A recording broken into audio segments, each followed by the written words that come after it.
Voilà, nous sommes heureux encore d'être ici, de prêcher le Saint Évangile de Dieu, un évangile merveilleux, extraordinaire. Le Seigneur peut faire surgir de rien quelque chose qui vient de lui. Amen. C'est toute la puissance du véritable évangile. Et cet évangile, la prédication de la croix est une folie pour ceux qui périssent, mais pour nous, qui obtenons le salut, et la puissance de Dieu, il faut que tu comprennes ce soir que dans cette prédication, dans cette réunion, il y a la puissance de Dieu.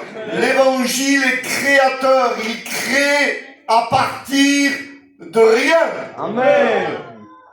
Alors tu te dis peut-être j'ai rien, mais béni soit Dieu parce que lui a tout. Amen. Amen. Si je pourrais résumer l'évangile, Romains 11, verset 36, c'est par lui, pour lui, que sont toutes choses. C'est de lui, par lui et pour lui que sont toutes choses. Jacques 1, verset 17, toute grâce excellente, tout don parfait, descend d'en haut, du Père des Lumières, chez lequel il n'y a aucun changement, aucune ombre de variation. Oui, il nous a engendré par la parole de la vérité. Alléluia, c'est ce que tu as besoin ce soir, d'un engendrement divin. Alléluia. Et ce soir, je te le dis haut et fort, tout est possible à Dieu. Amen. L'évangile, c'est pas un plus. Ça serait trop rabaissé, l'évangile. La religion, il y a un énorme fossé entre la religion et l'évangile. La religion, quel que soit son nom, il y a la religion évangélique aussi. La religion, elle va parler pour faire clair, pour faire simple. Elle va dire à l'homme, donne-moi un peu de ta force, et elle va l'additionner à la mienne, et elle essaiera de faire un égal cohérent. Voilà ce que va dire le faux évangile. Mais Paul va dire en Romains 5, verset 6, nous étions sans aucune force, sans la grâce. L'homme n'a pas un peu de force contre le péché, mais il est esclave du péché. Romains 6, verset 17. Et il dit même qu'il est ennemi, Romains 5, verset 10. Donc, vois-tu, ce soir, c'est important que tu comprennes que sans la grâce, tu n'as pas un peu, tu n'as rien. L'apôtre Paul dira en Philippiens 1, verset 21, Christ est ma vie. Amen. Amen. Jamais Paul a dit Christ est une partie de ma vie.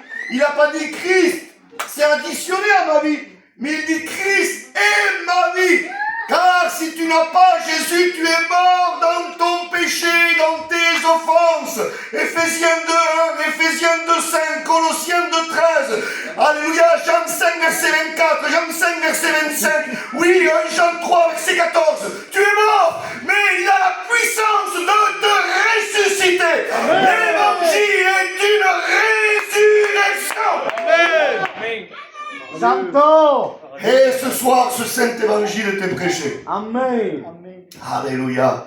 Alors, la religion a demandé à l'homme de la force, alors que l'évangile ne demande pas la force. Alors, il n'en a pas. Amen. C'est vrai. Je vous donne un texte, 2 Corinthiens 12, verset 9. Le Seigneur dit à l'apôtre Paul, ma puissance s'accomplit dans ta faiblesse. Gloire à Dieu. Amen. Quelle différence! Le faux évangile va demander à l'homme de la qualité des œuvres, vous voyez, des œuvres méritoires, alors que l'évangile véritable, non, pas du tout. L'évangile veut que tu reconnaisses ton infinie faiblesse. Lui ne s'additionne pas, il est un tout, il veut être tout dans ta vie. Amen. Alléluia. Parce que si toi tu as un peu, vous savez ce que ça signifie?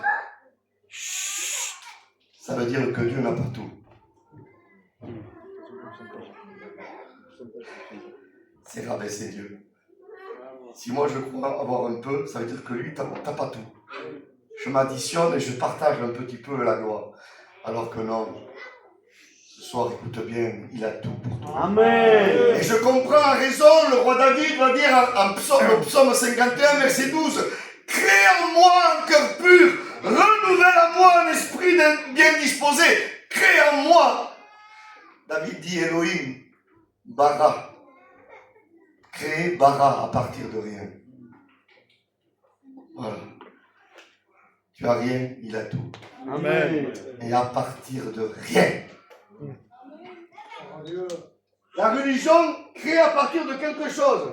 L'homme crée à partir de quelque chose. Mais il n'y a que Dieu qui est capable de créer à partir de rien. Et ce soir, l'évangile est l'évangile créateur. Vous savez que le ciel et la terre a été créé en 6 jours. Mais Jésus à la croix est resté 6 heures agonisant. En parallèle avec les 6 jours de la création. Parce que Jésus à la croix était en train de recréer une nouvelle humanité. Alléluia. Nous, je continue, hein, vous permettez. Éphésiens 2, verset 10. Nous avons été créés en Jésus-Christ. Alléluia. Pour des bonnes œuvres qu'il a préparées d'avance. Ce n'est pas les œuvres religieuses qui permettent la création de la nouvelle naissance. Non, on est régénéré par grâce en se repentant, en s'identifiant à la misère que nous sommes, pour après que nous puissions pratiquer les œuvres. Alléluia. Acte 17, verset 28, on y va doucement. En lui est la vie, le mouvement et l'être. Ce n'est pas le mouvement qui crée la vie. Un peu gigoter comme on veut, un peu s'agiter comme on veut.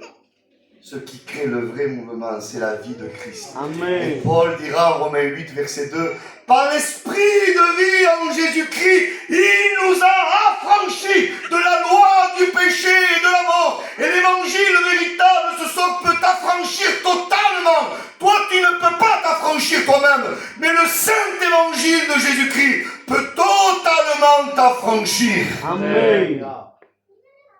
2 Pierre 1, verset 3. Sa divine puissance. Amen. C'est ça que tu as besoin ce soir. Sa divine puissance nous a donné tout. Ah, on pourrait s'arrêter là. Nous a donné tout ce qui contribue à la vie et à la piété. Ce n'est pas la piété religieuse qui amène à la vie, mais c'est la vie de Christ qui nous amène à la véritable piété. Alléluia. Amen. Jean 8, verset 36. Si le Fils vous a franchi, si lui le fait. Amen. Alors je te le dis, je ne perds plus de temps, laisse-le faire ce soir. Amen. Si lui le fait, tu seras réellement libre. J'aime bien cette précision, les frères. Réellement, parce qu'il existe une fausse liberté. Le monde veut nous faire miroiter une fausse liberté. Mais c'est l'esclavage de la mort et du péché. Mais Christ, si lui t'affranchit, si lui te libère, tu seras réellement libre. Vous connaîtrez la vérité. Et la vérité vous affranchira. Oui, une véritable liberté. Alors si tu dis, moi je n'arrive pas, c'est normal. Écoute bien. Sois attentif les quelques minutes que nous avons ce soir. Pour se sauver sans la grâce. Pour l'homme, c'est pas difficile. C'est impossible. Jésus l'a dit. Matthieu 19, verset 25 à 26. Marc 10, verset 26 à 27. Luc 18, verset 26 à 27. Aux hommes, c'est impossible. Mais ce qui est impossible aux hommes est possible à Dieu. Amen. Ah, tout est possible à Dieu. Paul dira en Romains 1, verset 5, j'étais mis à part pour annoncer l'évangile de Dieu, le vrai évangile. 2 Corinthiens 4, verset 3. Le Dieu de ce siècle va aveugler l'intelligence des hommes pour les empêcher de contempler la splendeur de l'évangile de Christ qui est l'image de Dieu. Voyez, il précise l'évangile de Christ qui est l'image de Dieu. le véritable évangile, la libération réelle. Et au verset 6, il va dire, Dieu appelle. Il va dire que Dieu fait surgir la lumière. Le vrai texte, les frères, depuis les ténèbres. Dieu a dit que la lumière soit depuis les ténèbres. Il n'y avait que ténèbres dans la création. Vous êtes d'accord que de ténèbres ne peut pas sortir la lumière. Aucune lueur de lumière est possible dans les ténèbres. C'est ce que l'état de l'homme sans la grâce. Éphésiens 5, verset 8. Vous étiez ténèbres. C'est pas qu'un endroit, vous étiez ténèbres. Mais par la grâce, nous pouvons devenir lumière. Amen. La grâce change notre nature.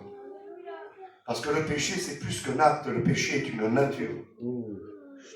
Nous étions par nature des enfants de colère. Mais la grâce peut changer ta nature. C'est ça la transformation que Christ opère. On peut changer beaucoup de choses, on peut embellir beaucoup de choses, on peut maquiller notre vie. Mais si Dieu ne change pas notre nature, Jésus l'a dit. Matthieu 7, verset 18. Un bon arbre ne peut pas porter de mauvais fruits. Mais il dit, un mauvais arbre ne peut pas porter de bons fruits. Il est prisonnier de sa nature. Alors c'est pas, je voudrais être clair ce soir, le vrai évangile ne va pas dire améliore-toi et tu seras sauvé. C'est ça. Ça c'est le faux évangile. Parce que si elle est sauvée par l'amélioration, quand c'est qu'on serait assez amélioré pour être sauvé? Là est la question. Là est la question. L'évangile dit, le vrai évangile ne dira pas améliore-toi et tu seras sauvé. Le vrai évangile dit repens-toi. La repentance va t'immerger dans la plénitude du tout accompli de Christ. C'est la repentance. Il faut repentez-vous et convertissez-vous pour que vos péchés soient effacés et que des temps de rafraîchissement viennent. Oui, 2 Pierre 3, verset 9. Dieu ne tarde pas dans l'accomplissement de ses promesses, comme quelques-uns le croient, mais il use de patience envers vous, ne voulant qu'aucun périsse, mais que tous parviennent à la repentance. Il faut reconnaître notre misère devant la sainteté de Dieu ce soir, pour que Dieu nous libère totalement. Acte 17, verset 30, sans tenir compte des temps d'ignorance. Maintenant, Dieu annonce à tous les hommes, en tout lieu, qu'ils aient à se repentir. Vois-tu, ce que fait le Saint Évangile de Dieu, c'est qu'il fait jaillir depuis du sein des ténèbres. Il y avait l'obscurité sur toute la création. Les frères, les astres n'avaient pas été créés. Les astres ont été créés le 4e jour. Et il n'y a que ténèbres. Et Dieu dit que la lumière soit. Et la lumière a jailli. Du sein des ténèbres. Dieu est capable de faire jaillir la lumière dans ton cœur ce soir. Il est capable de ressusciter ton âme malade, ton âme morte. Et c'est ce que fait l'appel de Dieu ce soir. Un appel extraordinaire. Extraordinaire. L'appel de Dieu, il crée à partir de rien et il appelle. N'essaye pas de te trouver des qualités. Tu en as humainement, mais elles ne sont pas suffisantes. Alors je prends souvent cet exemple du pommier. Je prends un pommier comme exemple. Imaginez que vous enlevez toutes les pommes du pommier. Je fais moins ça, je fais moins ça, je fais moins ça, je fais moins ça. Même si vous y enleverez toutes les pommes, ça restera quoi? Un pommier. Vous n'allez pas changer sa nature en enlevant ses pommes. C'est ça. Et tôt ou tard, il repoussera des pommes. Parce que c'est sa nature. Si Dieu ne veut pas enlever les pommes au pommier, il veut changer sa nature. Dieu veut changer ta nature. C'est ça l'évangile. Il veut faire de toi une sève nouvelle. Alléluia. Une sève transformée pour que tu portes un fruit à sa gloire. Et ce n'est même pas ce qu'on va rajouter à l'arbre, un peu ôté. Mais il y en a qui veulent le rajouter sans passer par la repentance. Ils veulent faire des bonnes œuvres. Il y en a même des gens qui sont perdus, ils veulent jeûner, ils veulent mériter. Vous savez, un sapin de Noël, il est mort, bien souvent. On peut lui mettre les guirlandes, les boules, ce que vous voulez, les lumières. Un embellit comme on veut, mais ça ne fera pas de lui un arbre vivant. Il est mort. C'est parce que l'homme veut enlever ni ajouter qui va le sauver. C'est ce que Christ va faire en lui. Amen. Alléluia. Dieu transforme. Amen. Dieu transforme toutes choses. Et c'est la nouvelle naissance. Sans la nouvelle naissance, on ne peut pas hériter du royaume des cieux. C'est pas possible. Vous imaginez le bagage. Avec quel bagage vient Nicodème devant Jésus? Quel bagage il a? Lui, il a le bagage qu'il a ôté dans sa vie des choses. Il a voué sa vie à la religion. C'est un homme, excusez-moi l'expression, ce n'est pas le buveur d'alcool du coin, ce n'est pas le drogué du coin, Nicodème. Nicodème, lui, depuis son plus jeune âge, il lit la Bible, il prie, il jeûne, il enseigne la Bible. Il est voir Jésus avec un bagage important. Et Jésus lui dit, Nicodème, tout ce que tu as fait, tout ce que tu n'as pas fait, n'est pas capable de te sauver. Il faut naître de nouveau. Amen. Il faut que je change ta nature, Nicodème, pour être sauvé. Voilà ce que tu as besoin ce soir. D'un changement radical. Il n'y a que l'Évangile qui puisse te le proposer ce soir. Il veut faire de toi une nouvelle créature. Alléluia. Ceux qui sont en Jésus-Christ sont des nouvelles créatures. Les choses anciennes sont passées. Voici, toutes choses sont devenues nouvelles.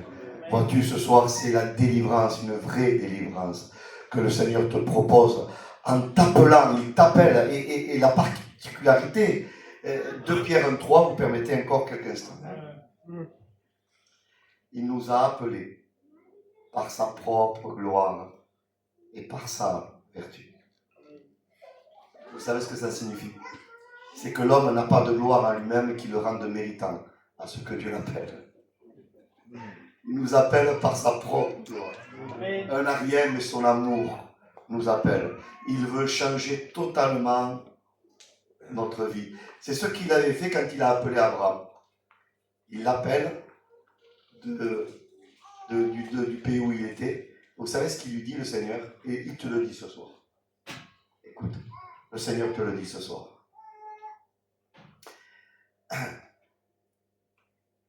Vayomer Adonai El Abraham Lech Lecha. Il l'appelle, l'Éternel appela Abraham, il dit va-t'en, quitte. Mais le vrai texte, il va dire ainsi, quitte, Lech Lecha, quitte, va vers toi. C'est un peu bizarre. Je peux aller dans un lieu, mais Abraham lui dit va vers toi. Mais il est là, lui. Comment je peux aller vers moi? Va vers celui que je vais créer. Je vais créer un nouvel Abraham. Réponds à mon appel. Amen. Parce que moi, je connais celui que je veux faire devenir. Et ce soir, c'est ça. Va vers toi. Va vers la nouvelle créature que Dieu veut créer en toi. Amen. Il veut créer vraiment en toi une nouvelle créature. Il ôte le cœur de pierre. Il plante un cœur de chair. Il nous met un esprit nouveau. Et il nous remet de son Esprit Saint. Par le sang précieux de Jésus qui a coulé à la croix. Oui, le péché peut te lâcher. La main du diable peut te lâcher. Oui, par l'appel de Dieu. C'est un appel qui délivre. Alléluia. Amen. C'est un appel qui délivre. Il dit 2 Timothée 1, verset 9, il nous a adressé un saint appel. Amen. Amen. Une sainte convocation. Et l'appel de Dieu, il véhicule ce soir, il est là. C'est un appel à la repentance, le frère l'a dit, mais c'est ça, un saint appel. Et Paul va dire en 1 Corinthiens 1, verset 2, nous sommes saints par appel. Les traductions peuvent traduire appelés à être saints. C'est bien. Mais on peut traduire dans le texte grec, j'ai été rendu saint par son appel. Parce que son appel nous sanctifie. Amen. Son appel est capable ce soir de te délivrer. Écoute bien. Le frère a... Le dernier cantique, qui c'est qui l'a chanté? Hein? C'est le frère. Et tu as confirmé le message. Hein? Tu as parlé sur l'appel, Dieu appelle, et Dieu t'appelle. Isaïe 43, verset 1er. Vous m'accordez quelques minutes? Amen. Nous allons prier le Seigneur. Et après, il nous appelle par notre nom. Amen. parce qu'il te connaît. Et l'appel de Dieu est particulier. Et c'est un appel, vous savez comment on dit appeler en hébreu? On dit kara. Et kara veut dire appeler, et veut dire aussi un cri. Et quelque chose d'extraordinaire, écoutez, extraordinaire. Romains 4, verset 17. Dieu qui donne la vie à ceux qui sont morts et qui appelle les choses qui n'existent pas comme si elles existaient. Les frères, nous on ne peut appeler que ce qui existe. Mais Dieu a la capacité, son appel, c'est plus qu'une information. Son appel est créateur. Amen. Amen. C'est pour ça qu'il peut ressusciter les morts par son appel. Il est créateur. Il peut permettre à une personne de le positionner pour qu'il choisisse la vie. Il met devant toi la vie ou la mort, la bénédiction ou la malédiction, mais il nous dit choisis la vie afin que tu vives. En vois-tu, il nous appelle à partir de rien. Son appel est là ce soir. Et il faut absolument le considérer. Sa parole est plus qu'une information. Il y a un texte qui dit ça. Psaume 14, verset 1er. Il va dire que l'insensé dit dans son cœur, il n'y a pas de Dieu. Insensé. Et vous savez, quand on pèse ce mot, quelqu'un qui est insensé, c'est quelqu'un qui est mort. Parce que les sens, il y a des sens. Hein? Il y a l'ouïe, il y a la vue, il y a l'odorat, hein? Il y a le goût, il y a le toucher, son essence. Et il dit que l'homme sans la grâce est insensé. Et écoutez, Jérémie 6, verset 10, il dit que Israël, du temps de Jérémie, il ne pouvait pas soit être attentif à la parole parce que leur oreille était incirconcise. Parce que quand le cœur est mort, tout est mort. Mais sa voix ce soir peut stimuler même ce qui est mort. Amen. Pour te positionner favorablement pour que tu choisisses.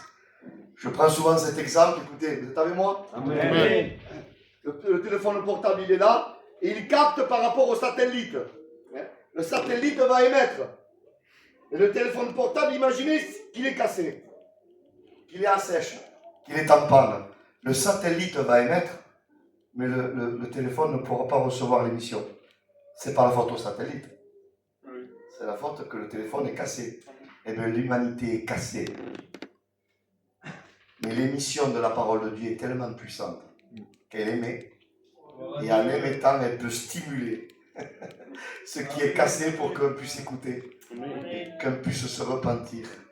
Il peut disposer ce soir ton oreille pour que tu entendes ce que l'Esprit dit, pour que tu te repentes réellement ce soir. Alors l'insensé dit dans son cœur, il n'y a pas de Dieu. Mais comme il appelle les choses qui n'existent pas. Regardez ce que dit le texte de la parole de Dieu. 1 Jean 1, verset 1. Ce que nous avons entendu, ce que nos yeux ont vu, ce que nous avons touché. 1 Pierre 2, verset 3. Goûtez que le Seigneur est bon. Psaume 34, verset 9. Sentez. Il y a tous les sens. La parole de Dieu ce soir peut te permettre que tu le ressentes, que tu le goûtes, que tu le vois, que tu l'entendes. Alléluia, il est puissant pour le faire. Alléluia. Profite de ce moment. Oh, je te le dis, profite.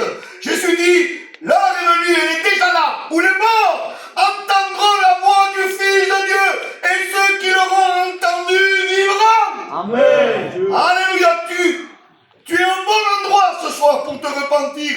Tu es un bon endroit pour que ta vie soit transformée. Oui, la parole de Dieu est là. Elle peut vraiment ressusciter ta vie. Amen. Et le Seigneur ce soir t'appelle tout simplement à la repentance. Tout simplement, le Seigneur t'appelle. Alors vous savez ce que veut dire le mot kara, crier, veut dire appeler et veut dire déchirer. Dans la même prononciation. C'est-à-dire que son appel peut te déchirer des attaches du péché. Alléluia. Le Seigneur est capable, et vous savez, à la croix, Jésus, regardez la perfection de la parole de Dieu. Matthieu 27, verset 50. Jésus poussa un grand cri. Verset 51, et le voile du temple se déchira. Cara. Il pousse un grand cri, et je te dis ce soir, le cri que Jésus a poussé, il ne s'est pas évanoui. Les plus grands des chanteurs vont pousser la voix, mais au bout d'un moment, la voix va tomber. Mais tout ce qui vient de Jésus n'est pas temporel, tout ce qui vient de lui est éternel. Et le cri qu'il a poussé, il a été dans l'Ancien Testament. Ce qui était en attente, en prévision de la croix, il est allé dans le compartiment avant Jésus, pendant Jésus, et son cri a été dans le futur, et ce soir il est là. Un cri de triomphe, un cri de victoire ce soir, où il peut te déchirer de toute attache du péché. Il est capable, si tu réponds, il faut bien sûr, que tu répondes à cet appel. Il faut que tu répondes absolument, mais il peut t'appeler par ton nom pour que tu sortes de la position où tu es. Je vous ai dit que nous sommes morts sans Jésus dans le péché. Et Jésus, dans les évangiles, il a opéré 3 résurrections. Jean 11, Lazare, Luc 8, la fille de Jairus, et Luc 7, le fils de la veuve de Naïm. C'était 3 personnes décédées. Hein?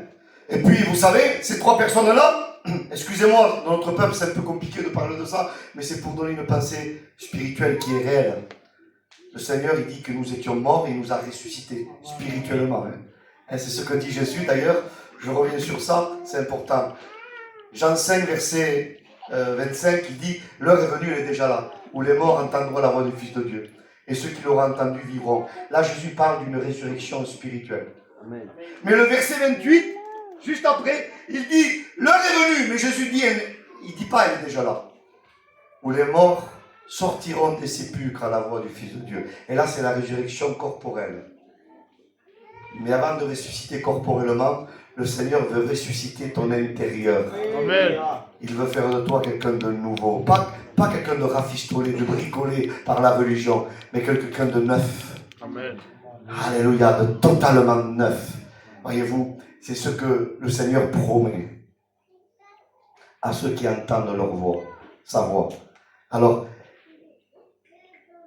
quand on voit ceux qui étaient morts, Lazare, 4 jours. Une mort très avancée. La fille de Jairus, elle était nouvellement, elle aurait rentré, elle aurait cru qu'elle dormait. Le fils de la veuve de Naïm, en Luc 7, c'est une mort plus avancée, parce qu'elle l'a mené en terre. Mais la question, elle se pose, qu'on soit petit pécheur ou grand pécheur, est-ce que Lazare était plus mort que la fille de Jairus? Pas du tout. Les 3. Qu'on soit grand pécheur ou petit pécheur, on a besoin de résurrection.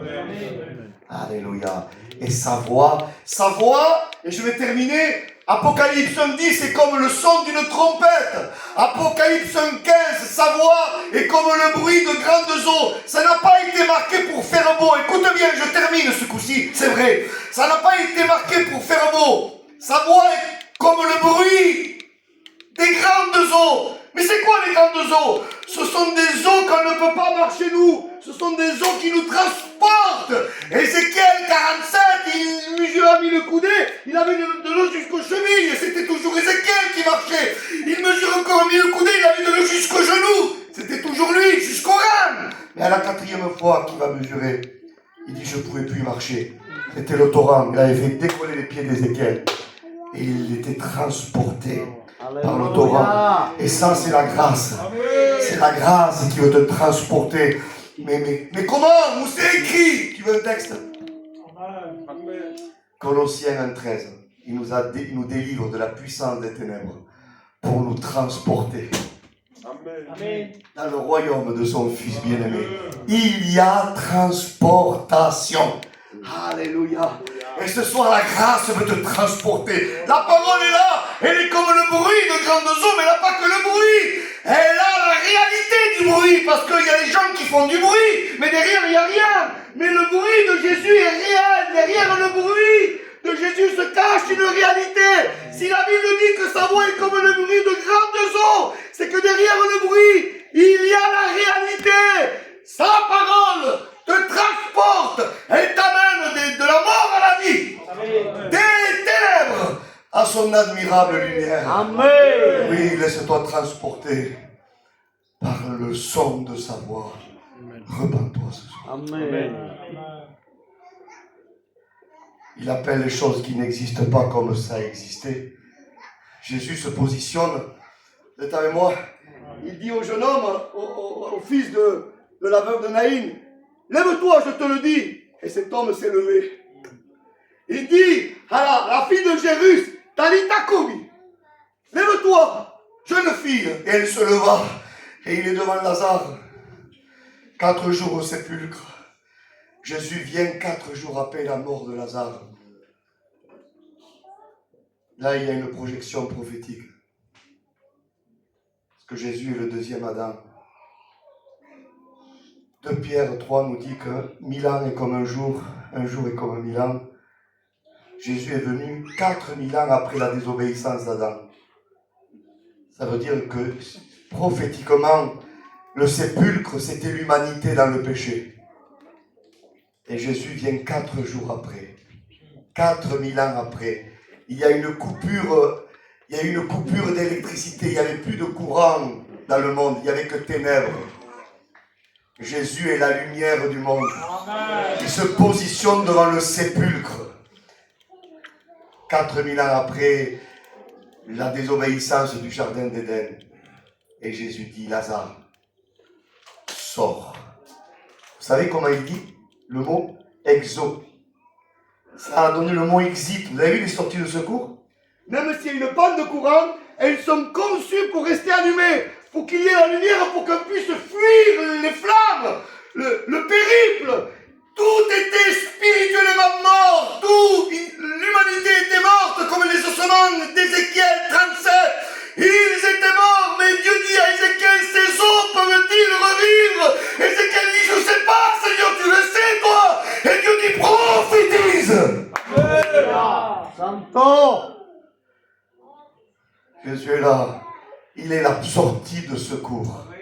Il est la lumière, exo. Ce soir, il est ta sortie de secours. N'en cherche pas d'autre.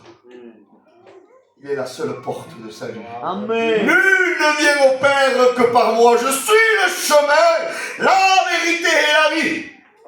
Et Jésus dit, Lazare sort, exo.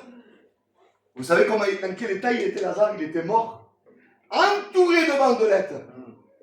Et les sépulcres à Béthanie, c'était des gouffres. Il était dans un gouffre. Quand Jésus a dit, Lazare sort, il y a eu transportation à la verticale et transportation à l'horizontale. Il est sorti devant le sépulcre par la puissance de sa voix. Transportation verticale, transportation horizontale, la croix. Alléluia. C'est la seule clé ce soir. Amen. Il ne peut pas être reproduite, elle ne peut pas être imitée, elle ne peut pas reproduire ça, c'est un acte divin, la croix. La croix peut te faire sortir de ta misère. Et ce soir, c'est le message, repens-toi, sors de ton sépulcre. Et ne dis pas, je suis ressuscité. Et si tu vis toujours dans le sépulcre. Lazare avait dormi 4 jours au sépulcre. Il était mort, c'est normal. C'était son lieu. Imaginez-vous. Après sa résurrection, on aurait dit à Lazare, Lazare, où c'est que tu dors ce soir? Il nous aurait dit, ben je dors au sépulcre. Vous savez ce qu'il aurait dit, Lazare, s'il nous aurait dit, dors au sépulcre? Il nous aurait dit, mais ça va pas, non?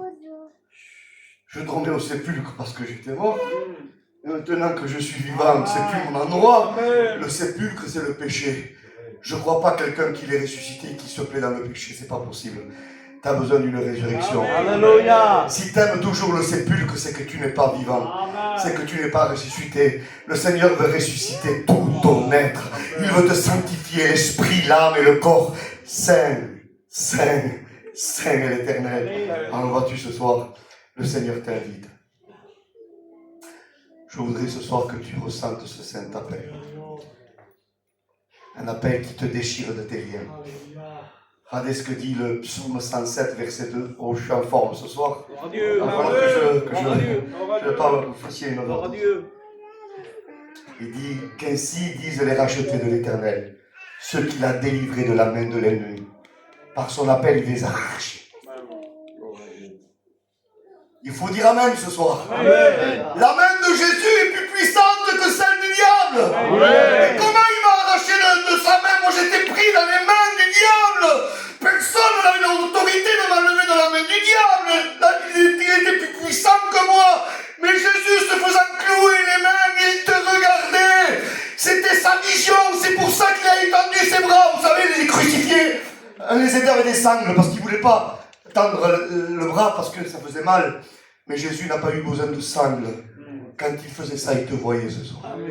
Je le mimais.